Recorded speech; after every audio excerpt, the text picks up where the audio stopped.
Պարգևաչյանները դարձել են աշխատավարձի մեխանիկական հավելում, այլ ոչ թե բացառիկ աշխատանքի գնահատական։ Կոնկրետ կնշեք, որ նվաճողների համար են նախարարները, նախարարությունների աշխատակազմերը, падգամավորները ստանում 13-14 աշխատավարձ եւ պարգևավճարներ։ Կարող նշել 3 կոնկրետ չափելի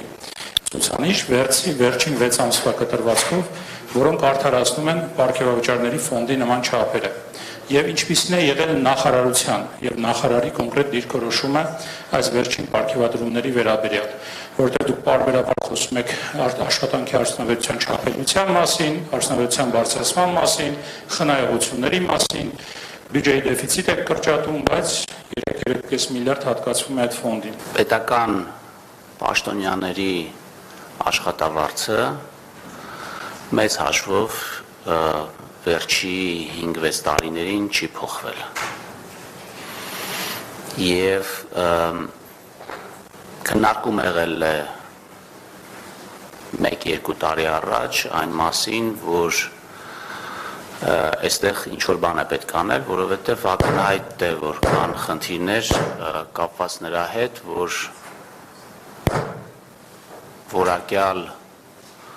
մասնագետներ եւ որակյալ կամ մեծ հաջողություն ունեցած մարդիկ, ովքեր մասնավոր հատվածում ստանում են բավականին բարձր աշխատավարձեր,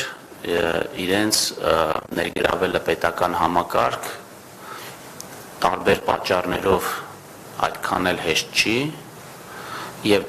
այդ պատճառներից մեկը նաեւ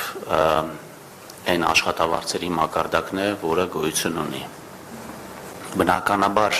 կարելի է նաև ասել, որ քաղաքական կամ հանրային գործունեությամբ զբաղվող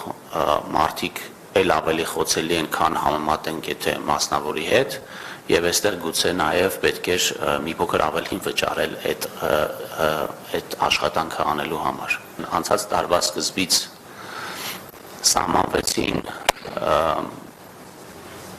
թիրախային նպատակներ տարբեր գերատեսչությունների համար եւ հետո տարվա կեսում